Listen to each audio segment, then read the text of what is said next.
vous vous détachez de l'illusion du contrôle externe et redirigez toute votre énergie vers le contrôle interne. Comment devenir intouchable sans devenir froid? Par Carl Jung. Au milieu du chaos émotionnel du monde moderne, beaucoup de gens se retrouvent pris au piège dans un profond dilemme. Pour éviter la souffrance, ils pensent qu'ils doivent devenir froids, distants, presque inaccessibles. Il est courant d'entendre des phrases telles que « Je ne peux pas montrer ma faiblesse, car trop ressentir ne fait que me faire souffrir ». Il existe une croyance profondément ancrée selon laquelle être émotionnellement intouchable nécessite de sacrifier sa sensibilité, son empathie et souvent sa propre humanité. Mais dans quelle mesure cela est-il vrai? La psychologie des profondeurs, en particulier l'œuvre monumentale de Carl Gustav Jung, révèle un paradoxe fascinant. La véritable invulnérabilité émotionnelle ne découle pas de la froideur, mais de l'intégration consciente de nos propres contradictions internes. Pour Jung, il existe un chemin peu exploré entre la vulnérabilité excessive et l'endurcissement émotionnel, la fonction transcendante.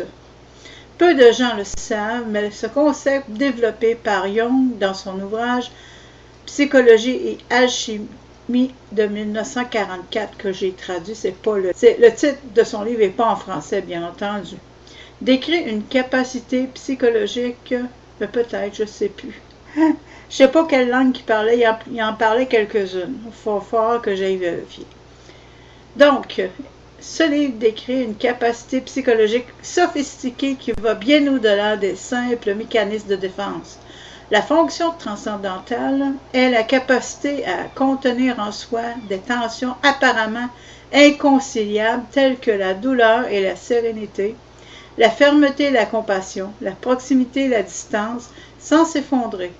Il ne s'agit pas de choisir un camp, mais de créer une synthèse supérieure qui transforme les opposés en quelque chose de nouveau. Cependant, la plupart restent prisonniers de la logique de l'ego qui cherche à se protéger en érigeant des murs toujours plus hauts.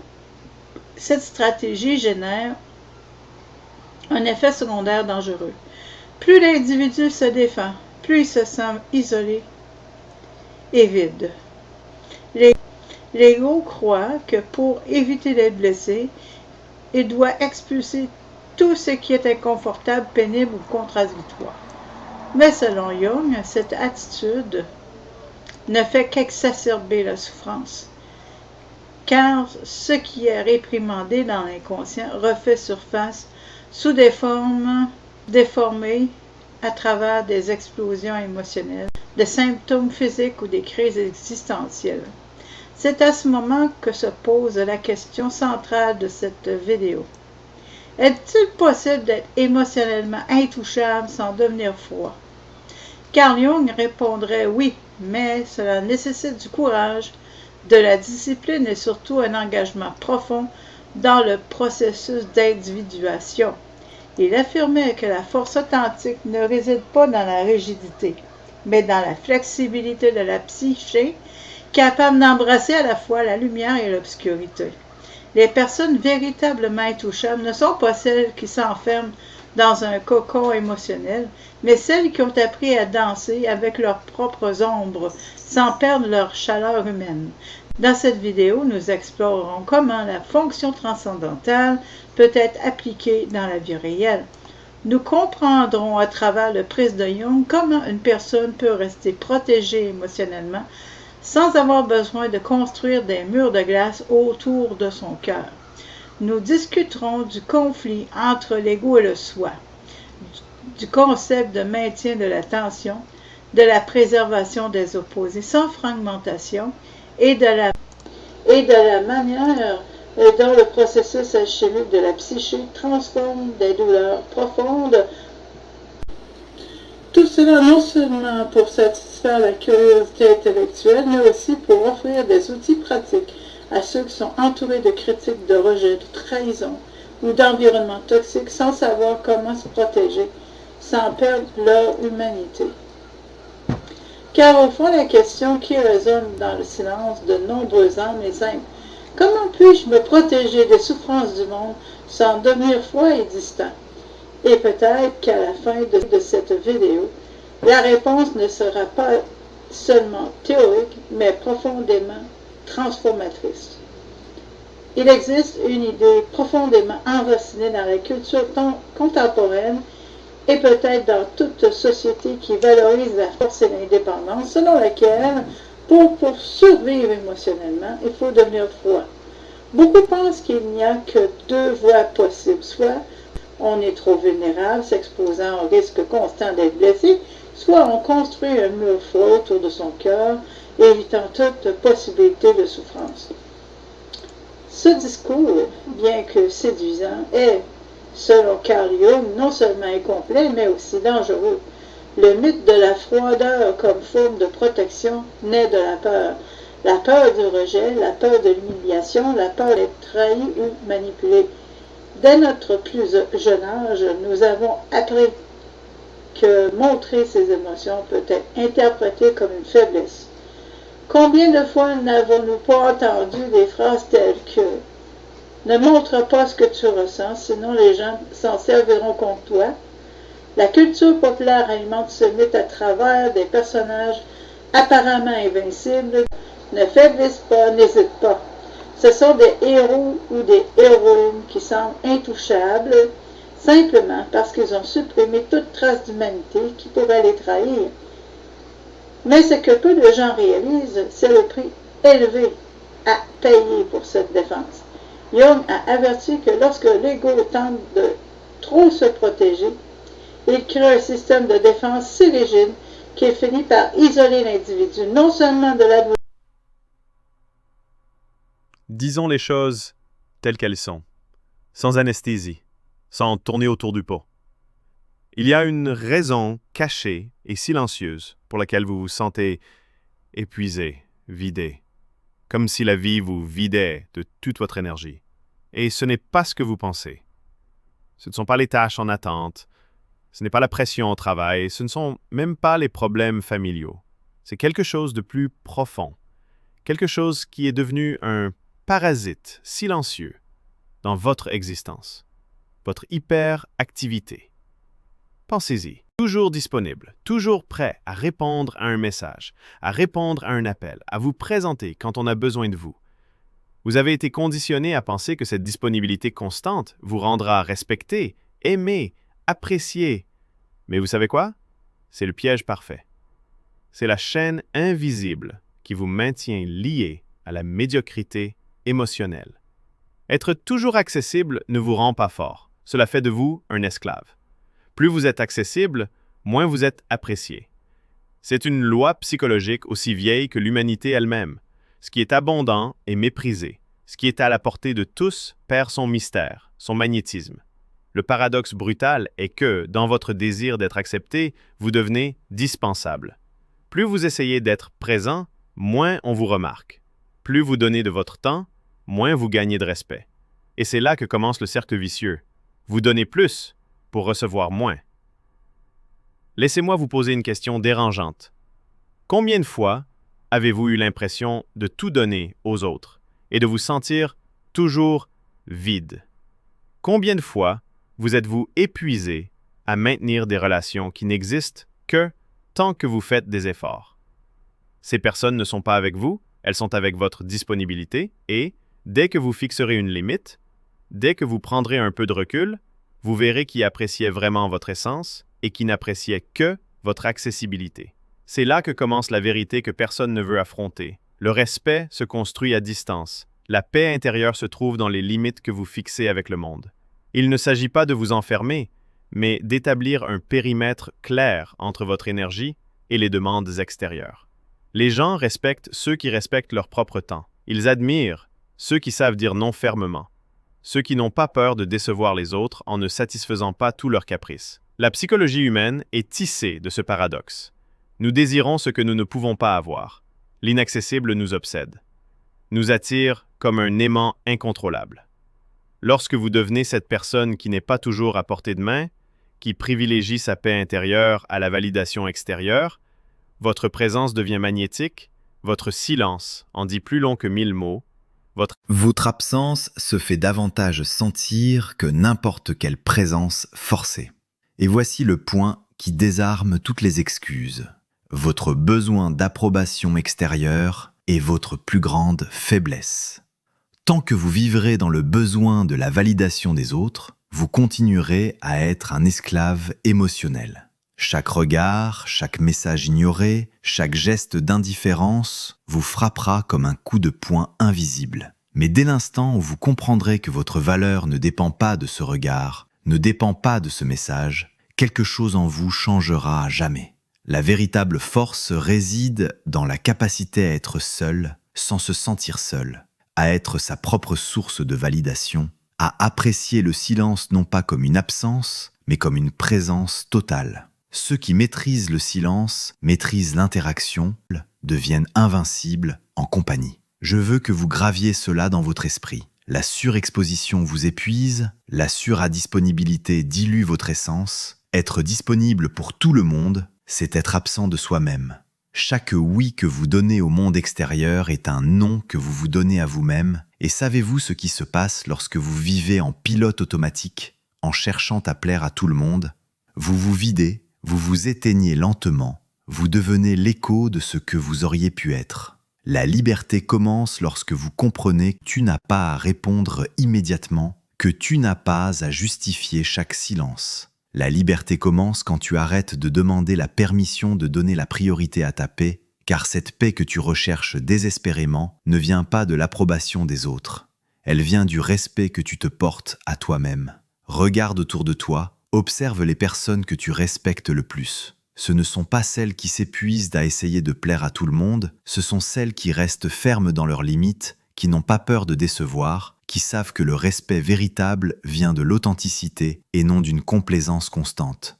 Être sélectif dans tes relations n'est pas de l'égoïsme, c'est de la survie émotionnelle. Tu ne peux pas construire une vie épanouie si vous êtes entouré de personnes qui ne vous contactent que lorsqu'elles ont besoin de quelque chose. Apprenez à identifier ceux qui vous épuisent émotionnellement, ceux qui ne se manifestent que pour drainer votre énergie et disparaissent lorsqu'il ne reste plus rien à prendre. N'ayez pas peur de fermer des portes. Les portes fermées libèrent de l'espace pour ceux qui comptent vraiment. Les relations profondes ont besoin d'espace, elles ont besoin d'un terrain fertile. Terrain qui ne peut être atteint que lorsque vous cessez d'entretenir des relations toxiques. N'oubliez pas que vous n'êtes pas obligé de maintenir des liens qui vous épuisent. Vous ne devez d'explication à personne pour protéger votre tranquillité. La maîtrise de soi est votre super pouvoir.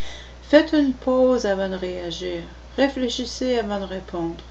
Choisissez consciemment les combats à mener. La plupart des gens sont esclaves de leurs impulsions. Ils réagissent sans réfléchir. Ils répondent sans filtrer, mais pas vous. Vous pouvez choisir le silence quand tout le monde crie. Vous pouvez choisir le calme quand tout le monde est désespéré. En psychologie profonde, cette maîtrise de soi s'appelle la souveraineté intérieure. C'est la capacité à vous gouverner vous-même au-dessus des tempêtes extérieures. Lorsque vous cultivez cette souveraineté, le monde extérieur perd son pouvoir sur vous. Les opinions des autres deviennent des murmures lointains. La pression sociale se dissout comme la brume sous le soleil de votre détermination. Permettez-vous de disparaître de la scène lorsque vous en avez besoin. N'expliquez pas votre absence, ne justifiez pas votre retrait. Le mystère est un allié puissant. Les gens craignent ce qu'ils ne comprennent pas. Ils respectent ce qu'ils ne peuvent pas prédire. Ne leur donnez pas toutes les réponses. Laissez-les s'interroger. Laissez-les être intrigués. Laissez-les imaginer. C'est dans cet espace d'incertitude que naît le véritable respect. La véritable influence ne s'exerce pas en criant plus fort, mais en contrôlant l'accès à votre énergie. Vous n'avez pas besoin d'être partout. Vous n'avez pas à répondre à chaque message, assister à chaque événement, participer à chaque conversation. En fait, plus vous êtes sélectif, plus chacune de vos présences a de la valeur. Faites du silence votre langage secret. Laissez vos actions parler lorsque les mots s'épuisent. Faites de votre absence une déclaration de principe. N'oubliez pas que l'énergie que vous conservez aujourd'hui est la force dont vous aurez besoin demain pour construire votre véritable héritage. La pression sociale est une illusion entretenue par la peur collective. Tout le monde craint d'être exclu, oublié, ignoré, mais dès que vous brisez cette illusion, vous devenez une anomalie magnétique. Les gens ne peuvent s'empêcher d'être attirés par ceux qui sortent du troupeau, car au fond, tout le monde désire cette liberté, mais peu osent la revendiquer. Aujourd'hui, je propose quelque chose de radical. Prenez du recul, observez le chaos à distance, préservez votre énergie comme un stratège qui prépare son prochain coup. Ne donnez pas votre paix à quiconque frappe à votre porte. Choisissez judicieusement ceux qui méritent votre temps, votre espace, votre essence.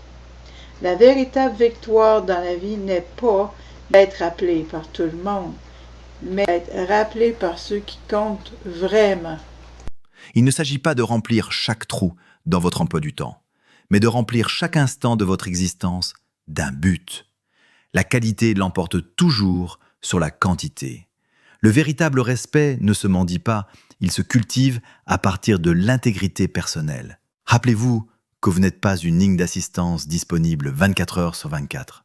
Vous n'êtes pas là pour être le soutien émotionnel de tous ceux qui se noient. Vous êtes là pour vous construire, pour protéger votre paix comme le trésor inestimable qu'elle est. Car en fin de compte, la seule approbation qui compte vraiment est celle que vous donnez à vous-même. Marchez avec cette certitude. Votre énergie est limitée, votre temps est fini, votre paix est sacrée. Protégez-les, comme le gardien qui défend la dernière forteresse, car c'est dans cette protection que réside votre véritable liberté, et dans cette liberté, votre véritable force. Maintenant, dites-moi, êtes-vous prêt à payer le prix de votre paix, ou continuerez-vous à hypothéquer votre âme pour l'approbation d'un monde qui ne sera jamais satisfait? Comme toujours, le choix vous appartient. Et c'est ici où je veux que vous soyez très attentifs, car nous allons plonger dans un territoire encore plus profond, plus subtil, mais absolument lié à tout ce que je viens de vous dire. Si nous parlions auparavant de fixer des limites et de protéger votre paix, nous allons maintenant parler de quelque chose que la plupart des gens ne comprennent jamais, la qualité de votre solitude. Je ne parle pas de la solitude comme d'une punition, ni comme d'une conséquence de votre éloignement des autres, mais comme d'un outil de construction personnelle, comme d'un laboratoire silencieux où vous forgez la meilleure version, de loin du bruit du monde. La plupart des gens ont peur d'être seuls, car dans le silence de la solitude, les voix qu'ils ont évitées résonnent. Les gens remplissent leur vie de bruit, d'occupation, de validations externes, non pas parce que ces choses sont nécessaires, mais parce qu'ils ont peur d'affronter la conversation la plus difficile de toutes, celle qu'ils ont avec eux-mêmes. La suradisponibilité ne se manifeste pas seulement envers les autres, c'est aussi une distraction qui vous éloigne de votre propre dialogue intérieur. Vous êtes tellement disponible pour les autres que vous vous déconnectez de votre propre boussole. L'ironie brutale est que ce n'est que lorsque vous osez être seul que vous cessez vraiment de vous sentir seul. Car la véritable solitude n'est pas l'absence de compagnie extérieure, c'est l'absence de compagnie intérieure. Et c'est là que la plupart des gens s'effondrent. Ils ne savent pas qui ils sont sans le reflet des autres. Ils ont construit leur identité autour de la façon dont ils sont perçus, validés et acceptés. Mais lorsque vous coupez ces liens, lorsque vous vous retrouvez seul avec vos pensées, vous découvrez quelque chose d'essentiel. Si vous ne supportez pas votre propre compagnie, pourquoi attendez-vous des autres qui l'apprécient? Les personnes véritablement magnétiques, celles qui sans dire un mot dégagent une force presque hypnotique, sont celles qui ont appris à s'aimer en silence. Elles sont celles qui ont transformé leur solitude en sanctuaire, et non en prison. Elles n'ont pas besoin d'être validées, car elles se sont déjà validées elles-mêmes. Elles ne recherchent pas constamment la compagnie des autres, car elles sont déjà en équilibre avec leur propre harmonie intérieure. Et c'est là l'une des clés les plus puissantes sur ce chemin. Lorsque vous vous rendez stratégiquement inaccessible aux autres, vous obtenez un accès total à vous-même. Vous remplacez les conversations vides par des réflexions profondes. Vous remplacez la validation éphémère par une véritable conscience de soi. Vous devenez inébranlable, non pas parce que le monde est devenu plus gentil, mais parce que vous êtes devenu incassable. Mais il y a plus, beaucoup plus, car lorsque vous commencez à emprunter ce chemin, vous réalisez autre chose que personne ne vous dit. Votre silence devient un filtre naturel, sans que vous ayez besoin de dire quoi que ce soit. Les gens commencent à se révéler. Ceux qui ne s'approchaient que pour leur propre intérêt disparaissent, et ceux qui apprécient vraiment votre essence restent. C'est brutal, presque poétique. Votre simple absence révèle les véritables intentions des gens qui vous entourent. Savez-vous ce que cela signifie ? Vous cessez de perdre votre temps. Vous cessez d'investir votre énergie dans des relations qui étaient vouées à l'échec dès le départ. Car désormais, ce n'est pas vous qui cherchez, c'est le monde qui commence à vous chercher. Et non parce que vous mendiez de l'attention, mais parce que votre énergie est devenue si rare, si authentique, qu'elle attire inévitablement. Mais il y a une autre dimension que je veux que vous compreniez. Au-delà d'une solitude bien gérée, au-delà de limites saines, il y a un principe psychologique que peu de gens appliquent, l'anticipation de la valeur. C'est lorsque les gens n'ont pas immédiatement accès à vous qu'ils commencent à se construire une image mentale de votre valeur qui, curieusement, grandit avec le poids de l'attente, nourrit l'imagination, et l'imagination suscite le respect. Ce qui est rare devient désirable, ce qui est réservé devient vénéré. Écoutez, ce n'est pas une théorie vide de sens, c'est de la pure psychologie. Pensez à tout ce que vous désirez profondément. C'est presque toujours quelque chose qui n'est pas à votre portée, quelque chose qui demande du temps, de la patience, des efforts. Et que se passe-t-il lorsque vous l'obtenez enfin ? Vous l'appréciez davantage. Appliquez cela à vous-même. Lorsque vous cessez d'être disponible à tout moment, Lorsque vous prenez soin de votre espace, lorsque vous choisissez intelligemment où placer votre présence, vous augmentez votre valeur aux yeux des autres, mais surtout à vos propres yeux. Et voici quelque chose que très peu osent faire. Vous devez apprendre à apprécier l'art de l'attente. Non seulement en faisant attendre les autres, mais en savourant vous-même le délai des récompenses, des relations authentiques, de véritables opportunités. Car lorsque vous courez après tout ce qui brille, vous passez à côté de ce qui illumine vraiment. Celui qui est patient n'est pas seulement fort, il est stratégique, car il comprend que les meilleures choses de la vie ne reviennent pas à celui qui les poursuit en premier, mais à celui qui sait attendre le moment idéal pour les saisir. La patience combinée à la sélectivité est une véritable bombe. Il ne s'agit pas de fermer toutes les portes, mais d'ouvrir uniquement celles qui mènent vraiment à un endroit qui en vaut la peine. Et croyez-moi, ce simple changement d'orientation transforme complètement votre relation avec le monde. Vous passez d'une personne réactive, vivant au rythme des exigences extérieures, à une personne proactive, fixant son propre rythme. Les relations humaines sont importantes, bien sûr, mais elles ne sont saines que lorsqu'elles naissent de la liberté et non du besoin. Et la liberté ne s'obtient que lorsque vous êtes prêt à perdre des relations superficielles pour gagner en profondeur dans votre vie. Maintenant, je veux que vous vous posiez une question en toute honnêteté. Combien de relations qui vous entourent aujourd'hui n'existent que parce que vous êtes toujours disponible ? Combien de ces relations tiendraient si vous cessiez de répondre immédiatement, si vous donniez la priorité à votre espace, à votre temps, à votre énergie ? La réponse vous mettra probablement mal à l'aise, et c'est une bonne chose, car ce malaise est la porte vers un véritable changement. Cesser d'être accessible à tout le monde ne vous rend pas insensible, cela vous rend conscient, cela vous permet de canaliser votre énergie vers les personnes, les projets et les expériences qui méritent vraiment votre investissement, car votre énergie est limitée. N'oubliez pas cela, et gaspiller votre énergie est un luxe que vous ne pouvez pas vous permettre si vous voulez construire une vie pleine, authentique et véritablement libre. Voici donc le défi que je vous lance. Commencez à retirer vos pièces du plateau de manière stratégique. Laissez les gens sentir votre absence. Laissez le monde remarquer le vide que vous laissez lorsque vous choisissez de vous donner la priorité. Car c'est seulement alors vous comprendrez une vérité simple mais puissante. Le silence n'est pas le vide, le silence est plein de réponses. Et lorsque vous accepterez cette vérité, lorsque vous la ressentirez véritablement dans chaque décision que vous prenez, dans chaque relation que vous choisirez, de garder ou d'abandonner, vous découvrirez quelque chose qui changera complètement la donne. Vous découvrirez que vous n'avez pas besoin d'être partout pour être inoubliable, que vous n'avez pas besoin de toujours être présent pour être profondément respecté, qu'au bout du compte, la véritable présence ne se mesure pas en quantité mais en qualité.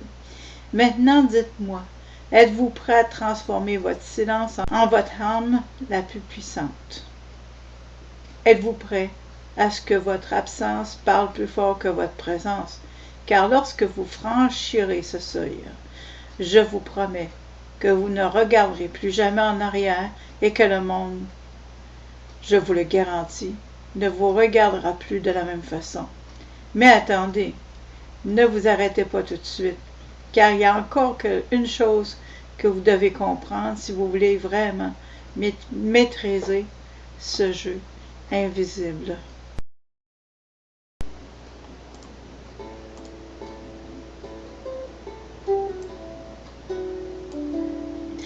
La relation entre votre énergie et votre identité reçue. Ce concept est brutalement ignoré, mais c'est celui qui marque la différence entre ceux qui se laissent emporter par le courant et ceux qui le dominent depuis le rivage.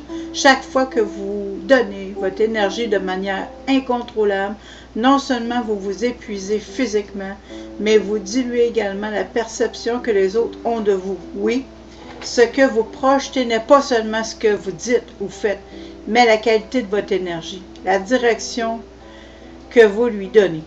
Pensez à quelqu'un que vous considérez comme magnétique. Ce n'est pas qu'il parle tout le temps, ce n'est pas qu'il s'expose constamment. C'est que, lorsqu'ils le font, leur énergie est forte, claire, puissante. Savez-vous pourquoi? Parce qu'ils la protègent, parce qu'ils la traitent comme la ressource non renouvelable qu'elle est. La plupart des gens vivent comme si leur énergie était infinie. Mais ce n'est pas le cas. Elle est gaspillée dans des conversions inutiles, dans des relations qui n'apportent rien d'autre qu'un placebo émotionnel éphémère. Cela nous amène à un autre point crucial, l'économie émotionnelle. Personne ne vous en parle, mais votre énergie est comme une monnaie. C'est vous qui décidez où l'investir. Ce qui est curieux est que, comme dans toute économie, si vous gaspillez vos ressources, vous finissez par faire faillite émotionnellement. Vous commencez à sentir que la vie est lourde, que les décisions vous accablent, que la moindre demande extérieure vous épuise. Pourquoi? Parce que vous avez passé des années à financer des relations déficitaires, à accorder une attention qui ne vous rapporte rien, à rechercher une validation qui s'évapore dès que vous l'obtenez. Le monde moderne est un dévoreur silencieux d'énergie. Les réseaux sociaux, les notifications constantes, l'addiction à l'instantanéité, aux réponses immédiates, aux fausses connexions numériques. Tout cela fait de vous un fournisseur d'énergie gratuit pour des systèmes qui ne vous rendront jamais ce que vous leur donnez. C'est comme si vous aviez un compte bancaire ouvert où n'importe qui peut venir prendre votre solde vital sans permission et chaque retrait, chaque petit retrait que vous autorisez vous éloigne de votre centre. C'est pourquoi les personnes qui préservent leur mystère, qui gèrent leur temps de manière magistrale, semblent toujours chargées d'une énergie magnétique, non parce qu'elles en font plus, mais parce qu'elles en font moins intentionnellement. Elles ne gaspillent pas leurs ressources vitales, elles ne rampent pas pour obtenir une validation externe, elles ne se dissolvent pas dans la mer de l'accessibilité excessive. Et voici, nous abordons un sujet exposé. L'auto-exploitation déguisée en productivité. C'est l'une des tromperies les plus dangereuses qui soient. Nous pensons qu'en étant occupés, nous progressons, qu'en remplissant chaque minute de notre agenda, nous nous rapprochons de l'excellence. Mais en réalité, nous ne faisons que déguiser notre dépendance émotionnelle en productivité. Nous nous remplissons d'activités parce que nous ne supportons pas d'être en silence avec nous-mêmes. Nous comblons chaque vide pour éviter la confrontation interne. Que ce soit clair, être occupé n'est pas la même chose qu'être en mouvement. Vous pouvez passer toute votre vie à tourner en rond dans la cage de l'acceptation sociale sans jamais vous rapprocher d'un pouce de votre véritable liberté.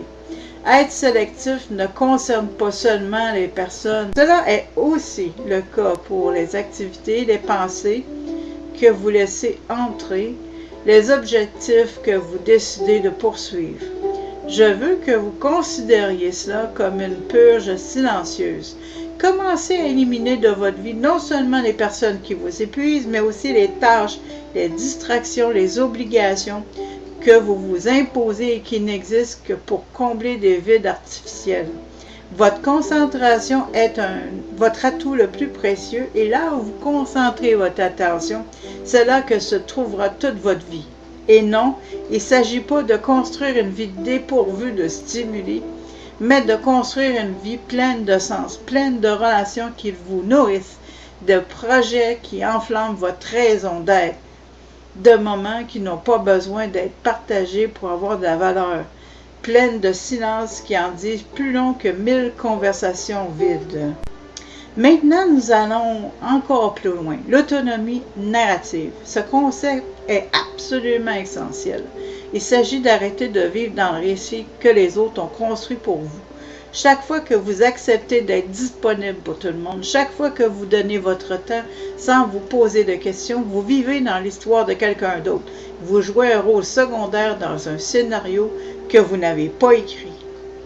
Mais lorsque vous reprenez possession de votre temps, de votre espace, de votre énergie, vous reprenez également possession du stylo qui écrit votre histoire. Et croyez-moi, il n'y a pas de plus grand pouvoir que celui-là. Lorsque vous contrôlez votre récit, les circonstances extérieures ont moins d'importance. Vous ne vivez plus en réagissant à ce que le monde attend de vous. Vous commencez à avancer selon vos propres conditions, à votre propre rythme. Votre histoire n'est plus définie par l'acceptation extérieure, mais la cohérence intérieure. La paix qui découle de cette autonomie est indescriptible. C'est la paix de savoir que même si le monde tourne de manière chaotique autour de vous, vous avez le contrôle absolu de votre parcours et je vous assure que cette paix n'a pas de prix. Aucune validation extérieure ne peut se comparer. Il n'y a pas d'applaudissement qui puisse remplacer cela. C'est la paix d'avoir construit une existence solide, sans faille, qui ne dépend pas de la volatilité des opinions des autres, ni de la tyrannie de l'instant présent. Écoutez donc attentivement ces mots. Lorsque vous cesserez d'être esclave du récit des autres, lorsque vous deviendrez l'auteur de votre propre histoire, vous découvrirez que la liberté que vous recherchiez n'était pas à l'extérieur de vous, mais qu'elle était toujours à l'intérieur, attendant que vous cessiez de remplir votre vie de bruit pour l'entendre clairement. Et c'est ici, à cet endroit près, que commence votre véritable chemin. Non pas lorsque tout le monde vous applaudit, non pas lorsque tout le monde vous suit, non pas lorsque vous vous remplissez d'une reconnaissance superficielle. Il commence au moment précis où vous décidez de marcher seul, non pas parce que vous manquez de compagnie, mais parce que vous n'en dépendez plus.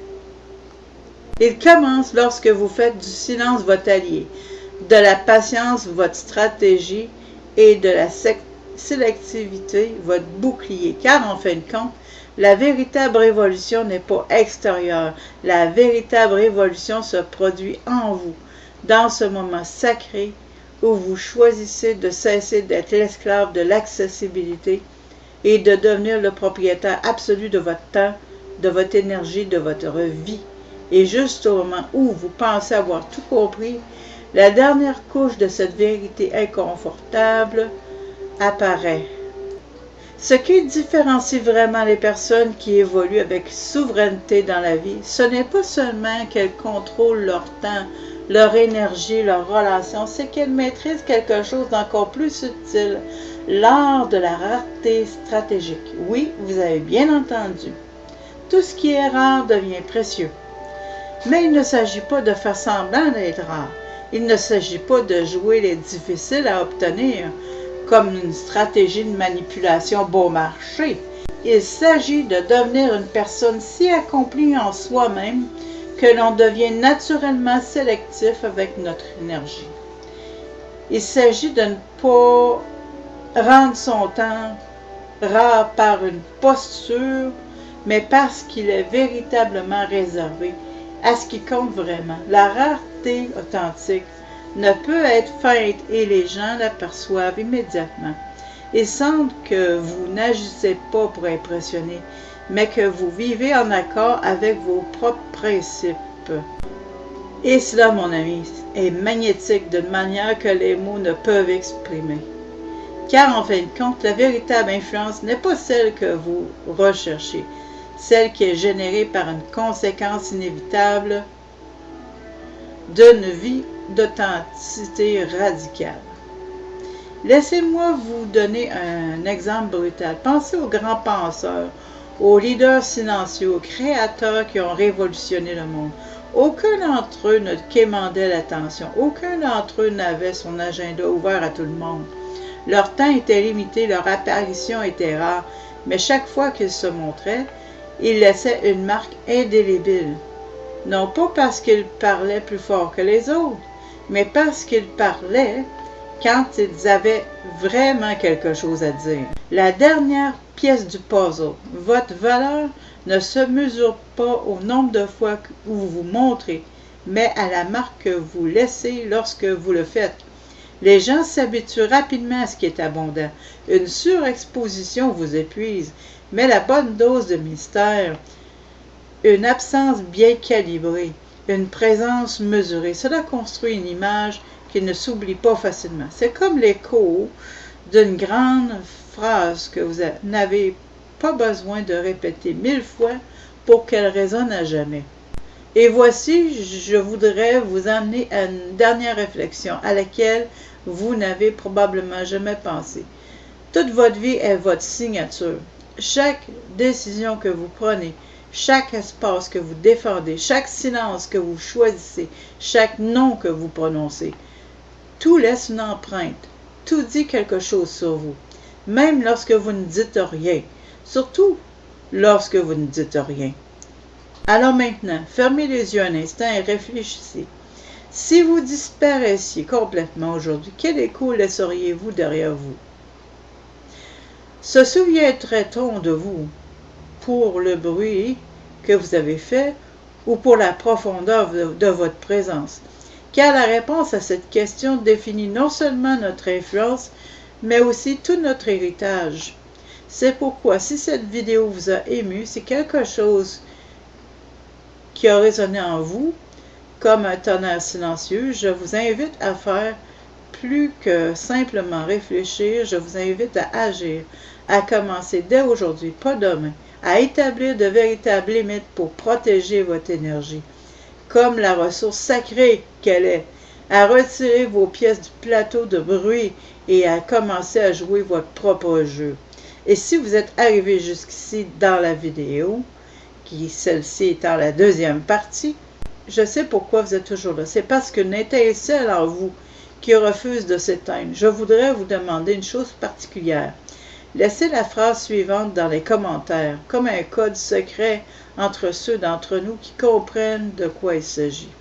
Écrivez « Mon silence sera ma force » ou une phrase semblable. Que cela soit une marque silencieuse entre nous, un signe que vous ne faites pas partie de la masse qui se dissout dans le bruit, mais que vous faites partie du groupe restreint qui a décidé de reprendre le contrôle. Et bien sûr, si vous voulez que nous continuions à explorer ces vérités inconfortables, ces chemins cachés vers une vie plus libre, plus profonde et plus authentique, abonnez-vous. Non pas pour gonfler des chiffres vides de sens, mais pour ne pas manquer les prochaines pièces de ce puzzle que nous construirons ensemble.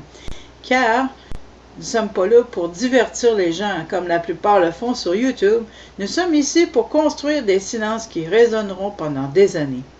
Avant que vous ne partiez, laissez-moi vous dire au revoir d'une manière différente. Je ne vais pas vous dire un simple au revoir. Je vais vous laisser avec une dernière question qui, si vous la laissez mûrir en vous, changera votre perception pour toujours. Que se passera-t-il si demain le monde vous oubliait complètement? Continueriez-vous à marcher avec la même détermination? Réfléchissez-y, savourez le vertige de cette question et, lorsque vous aurez la réponse, ne la dites pas à voix haute, gardez-la secrète, comme une arme silencieuse, car n'oubliez pas que l'arme la plus dangereuse, on va dire, n'est pas celle qui est montrée, mais celle qui reste cachée jusqu'à ce qu'elle soit nécessaire. À bientôt dans la prochaine vidéo, ou plutôt peut-être que vous ne me verrez pas, mais vous sentirez mon écho car le véritable impact ne disparaît pas avec l'absence, il se multiplie.